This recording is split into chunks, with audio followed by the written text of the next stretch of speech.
Varus was, until recently, a world loyal to the Imperium of mankind. Its primary exports were foodstuffs and manpower for the Imperial Guard, though great manufactorums also churned out specialized geological survey equipment.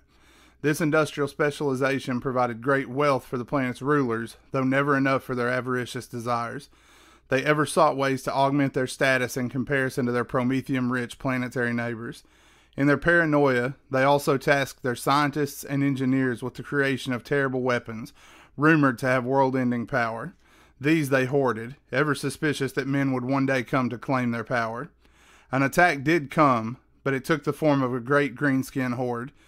The rulers of Varus were unprepared for the savagery that met them, and their armies were quickly driven back into fortified cities. Sieges ground on there for months, then years. The Orcs could not find the organization necessary to launch a successful attack, and the Imperials could no longer muster the strength to reclaim their planet. As the years wore on, the governing council grew despondent, for the Imperium did not respond to their calls for aid. In truth, a quirk of the localized warp eddies had left their astropaths mute, catching their messages in endless time vortices from which they could never escape. Thus did the cities of Varus suffer a slow death through decay and starvation. There was no great Orc victory. Through civil unrest and lack of resources, one city after another fell silent or burned. Gangers and scavengers moved to claim what remained, always wary of drawing attention from the greenskins who now ruled their planet. With time, the Orcs grew restless, departing Varus in their junk ships in a mass migration. Some few remained, but their territories were limited. Humanity emerged from the darkness as a pale shadow of what had once been, no longer capable of interstellar communication or flight. The Orcs that remained hunted and enslaved at leisure, and for a time this was the way of things on Varus. Yet change is inevitable, and the status quo would end as war came to Varus once more.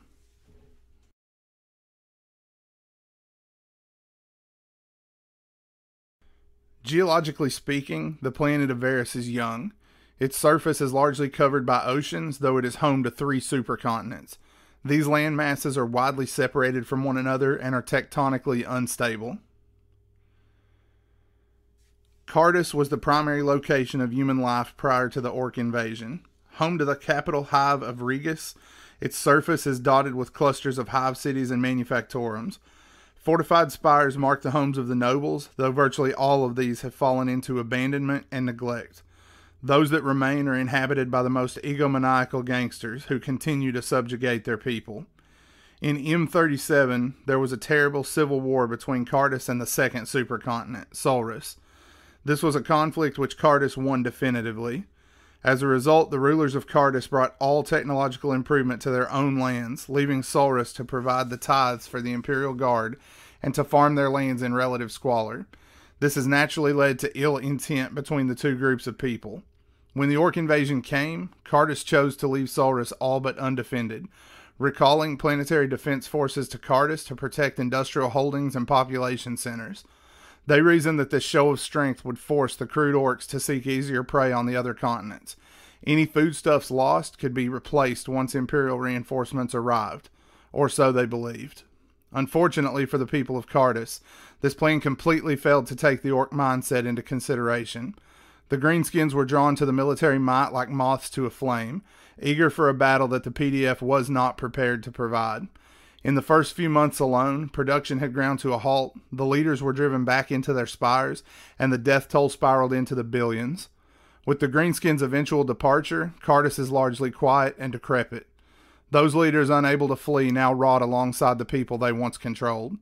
However, rumors abound that their weapon stockpiles remain, waiting for another round of war to claim them and put them to deadly use. Solrus has been home to hardship and deprivation for most of its existence. The people here are hardy and rely on one another for support, for there is no one else to call on when trouble comes. It falls to the people of Solrus to provide the Emperor's tithing manpower, a sacrifice that many families boast in having made on multiple occasions. Post-war Solrus is barely changed from before. The Orcs largely ignored this area in their desire to make war. Still, roving bands of speed freaks occasionally make sport of small farming communities, and thus the population must remain vigilant as they continue eking out their existence. Solris remains largely agricultural, with a few cities along the coasts that once served as ports for shipments to Cardus and Beneth. Though they survived the orc invasion, they have since been looted and burned thoroughly as the remaining orcs continue to expand their influence. Most other structures across Solris are either farmers' dwellings or remnants from before the Civil War, aging skeletons that stand as stark reminders of what once was. Far to the north on Varus is the Arctic continent of Beneth. Inhospitable weather and a lack of resources means that human habitation has been incredibly sparse here. Adeptus Mechanicus drilling operations have taken place throughout the centuries as they greedily search for more resources to oil the cogs. Some say they continue their operations here even now, far from the eyes of the orc intruders.